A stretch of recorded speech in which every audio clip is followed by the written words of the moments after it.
ਤੇ ਅੱਗੇ ਗੱਲ ਕਰਦੇ ਹੈਗੇ ਆ ਢੋਆ-ਢੁਆਈ ਤੋਂ ਬਾਅਦ ਹੁਣ ਜਿਹੜੀ ਫੂਡ ਦਾ ਕੰਮ ਹੈਗਾ, ਉਹਦੇ ਵਿੱਚ ਵੀ ਕਰੋੜਾਂ ਦਾ ਘਪਲਾ, ਘਪਲਿਆਂ ਤੋਂ ਕਦੋਂ ਛੁਟਕਾਰਾ ਹੋਊਗਾ? ਹਾਂ, ਬਿਲਕੁਲ ਜੀ। ਜਿਹੜੀ ਮਰਜ਼ੀ ਤੁਸੀਂ ਫਾਈਲ ਚੱਕ ਕੇ ਦੇਖ ਲਓ, ਥੱਲੇ ਤੁਹਾਨੂੰ ਨੋਟਾਂ ਦੀ ਖਣ-ਖਣ ਨਜ਼ਰ ਆ ਜਾਊਗੀ ਕਿ ਹਾਂ ਭਾਈ, ਇੱਥੇ ਕੁਛ ਨਾ ਕੁਛ ਆਦਾਨ-ਪ੍ਰਦਾਨ ਹੋਇਆ।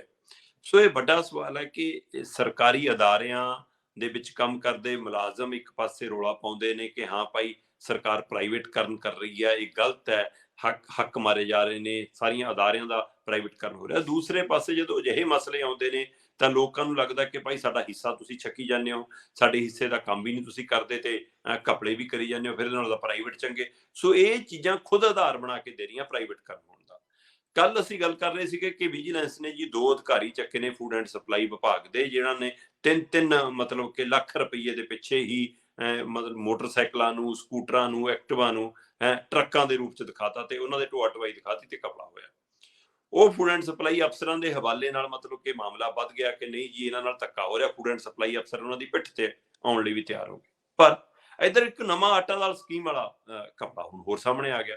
ਕਹਿੰਦੇ ਪਨਸਪ ਵਾਲਾ ਪਹਿਲੂ ਹੈ ਕਿ ਪਨਸਪ ਵੱਲੋਂ ਇੱਕ ਮਾਮਲਾ ਸਾਹਮਣੇ ਲਿਆਂਦਾ ਗਿਆ ਕਿ ਭਾਈ, ਆਟਾ ਦਾਲ ਸਕੀਮ ਜਿਹੜੀ ਕਰੋੜਾਂ ਦੀ ਘਪਲੇਬਾਜ਼ੀ ਹੋਈ ਆ। ਅਸਲ 'ਚ ਖਾਤੇ ਦੇ ਵਿੱਚ 43 ਕਰੋੜ 74 ਲੱਖ 96 ਹਜ਼ਾਰ ਰੁਪਏ ਜਮ੍ਹਾਂ ਕਰਾਉਣੇ ਸੀ, ਪਰ ਕਹਿੰਦੇ ਜੀ ਜਮ੍ਹਾਂ ਕਰਾਏ ਗਏ ਸਿਰਫ 38 ਲੱਖ ਰੁਪਏ, ਤੇ ਬਾਕੀ ਸਾਰਾ ਪੈਸਾ ਇੱਧਰ ਕਪੜਾ ਹੋ ਗਿਆ। ਦੂਸਰੇ ਪਾਸੇ 2015-16 ਦੀ ਸਕੀਮ ਦੇ ਅਧੀਨ 1 ਸਾਲ ਦੀ ਸਕੀਮ ਦੇ ਆਟਾ ਦਾਲ ਦੀ ਸਕੀਮ ਦੇ ਹਵਾਲੇ ਨਾਲ ਇਹ ਮਾਮਲਾ ਸਾਹਮਣੇ ਆ ਰਿਹਾ। ਵਿਜੀਲੈਂਸ ਨੇ ਪਨਸਪ ਦੇ ਜਨਰਲ ਮੈਨੇਜਰ ਨਵੀਨ ਕੁਮਾਰ ਗਰਗ ਨੂੰ ਇਸ ਮਾਮਲੇ ਦੇ ਵਿੱਚ ਘੇਰਾਬੰਦੀ ਕੀਤੀ ਹੈ, ਤੇ ਉਹਨਾਂ ਨੂੰ ਇਸ ਮਾਮਲੇ 'ਚ ਆਟਾ ਦਾਲ ਸਕੀਮ ਦੇ ਘਪਲੇ ਵਿੱਚ ਕੇਸ ਦਰਜ ਕੀਤਾ ਉਹਨਾਂ ਤੇ ਕਿ ਇਹਨੇ ਭਾਈ 2015-16 ਦੇ ਦੌਰਾਨ ਸਿੱਧਾ ਲਗਭਗ 2.5 ਤੋਂ 3 ਕਰੋੜ ਦਾ ਘਪਲਾ ਕੀਤਾ।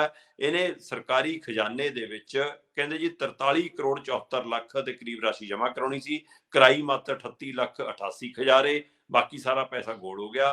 ਤੇ ਕੁੱਲ ਮਿਲਾ ਕੇ ਘਪਲੇ ਦੇ ਪਿੱਛੇ ਕਹਿੰਦੇ ਜਿਹੜੀ ਪੈਸਾ ਮਲਾਈ ਖਾਧੀ ਗਈ ਉਹ 5 ਕਰੋੜ 36 ਲੱਖ 9 ਹਜ਼ਾਰ ਤੋਂ ਵੱਧ ਹੈ।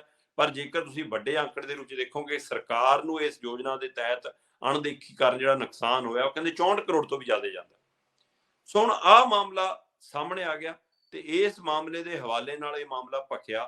ਤੇ ਇੱਧਰ ਕਹਿੰਦੇ ਜੀ ਪਨਸਪ ਦੇ ਮਤਲਬ ਕਿ ਇਸ ਬੰਦੇ ਦੇ ਹੱਕ ਚ ਆ ਗਏ ਕਿ ਸਾਡੇ ਨਾਲ ਧੋਖਾ ਹੈ ਜੀ, ਅਸੀਂ ਤਾਂ ਕੇਸ ਰੱਦ ਕਰਾਵਾਂਗੇ ਜੀ, ਇਹ ਸਾਡੇ ਅਸੀਂ ਹੜਤਾਲ ਕਰਾਂਗੇ। ਕੱਲਾ ਪਨਸਪ ਕਿਉਂ, ਚਾਹੇ ਹੁਣ ਉਹ ਫੂਡ ਸਪਲਾਈ ਵਾਲੇ ਕੱਲ ਵਾਲੇ ਬੰਦੇ ਨੇ ਜਿਹੜਾ ਕਹਿੰਦੇ ਜੀ ਕਿ ਇੱਕ ਨੇ 2 ਲੱਖ ਰੁਪਇਆ ਲਿਆ ਤੇ ਤੀਜਾ ਆਈਫੋਨ ਲਿਆ, ਤੇ ਇੱਕ ਬੀਬੀ ਹੈ ਜੀ ਉਹਨੇ ਕਹਿੰਦੇ 3 ਲੱਖ ਲਿਆ, ਤਾਂ ਉਹਨਾਂ ਨੇ ਸਾਈਨ ਕੀਤੇ ਸੀ। ਹੁਣ ਅੱਜ ਆਹ ਕਰੋੜਾਂ ਦਾ ਘਟਾਲਾ ਆ ਗਿਆ ਹੈ। ਇਸ ਹਵਾਲੇ ਨਾਲ ਹੁਣ ਮੈਨੂੰ ਪਤਾ ਲੱਗ ਰਿਹਾ, ਕਹਿੰਦੇ ਜੀ ਕਿ ਪਨਸਪ ਵੀ, ਮਾਰਕਫੈਡ ਵੀ, ਪਨਗ੍ਰੇਨ ਵੀ ਤੇ ਵੇਅਰ ਹਾਊਸ ਵੀ, ਇਹਨਾਂ ਚਾਰੇ ਵਿਭਾਗਾਂ ਦੇ ਮੁਲਾਜ਼ਮਾਂ ਨੇ ਚੰਡੀਗੜ੍ਹ ਹੜਤਾਲ ਕਰਨ ਦਾ, ਧਰਨਾ ਲਾਉਣ ਦਾ, ਇਹਨਾਂ ਪਨਸਪ ਵਾਲਿਆਂ ਦੇ ਤੇ ਫੂਡ ਸਪਲਾਈ ਵਾਲੇ ਮਾਮਲੇ ਵਿੱਚ ਆਪਣੇ ਅਧਿਕਾਰੀਆਂ ਦੇ ਨਾਲ ਖੜਨ ਦਾ।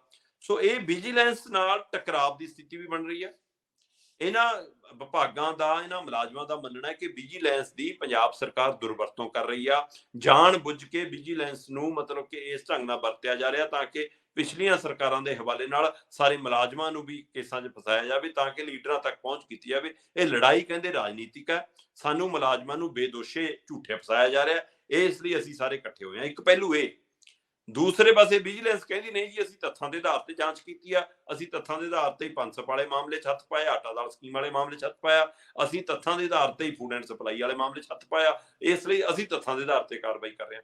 ਇੱਕ ਪਾਸੇ ਮਾਮਲਾ ਪਨਸਪ, ਮਾਰਕਫੈਡ, ਪਨਗ੍ਰੇਨ ਤੇ ਵੇਅਰ ਹਾਊਸ ਦਾ ਵਿਜੀਲੈਂਸ ਨਾਲ ਟਕਰਾ ਲੱਗਦਾ, ਦੂਏ ਪਾਸੇ ਇਹ ਆਮ ਆਦਮੀ ਪਾਰਟੀ ਦੀ ਸਰਕਾਰ ਦਾ ਸਿੱਧਾ ਅਕਾਲੀਆਂ ਕਾਂਗਰਸੀਆਂ ਦੇ ਕਾਰਜਕਾਲ ਦੇ ਸਮੇਂ ਉਸ ਸਮੇਂ ਦੇ ਲੀਡਰਾਂ ਨਾਲ ਟਕਰਾ ਲੱਗਦਾ। ਸੋ ਕੀ ਗੱਬੇ ਮੁਲਾਜ਼ਮ ਰਗੜੇ ਜਾ ਰਹੇ ਨੇ, ਜਾਂ ਮੁਲਾਜ਼ਮਾਂ ਦੀ ਉਹ ਧਿਰਾਂ ਜਿਹੜੀਆਂ ਕਿਹਦੇ ਪਾਰਟੀਆਂ ਨਾਲ ਸਕੀਆਂ ਰਹੀਆਂ ਨੇ ਉਸ ਮਾਮਲੇ 'ਚ ਕਰ ਰਹੀਆਂ ਨੇ।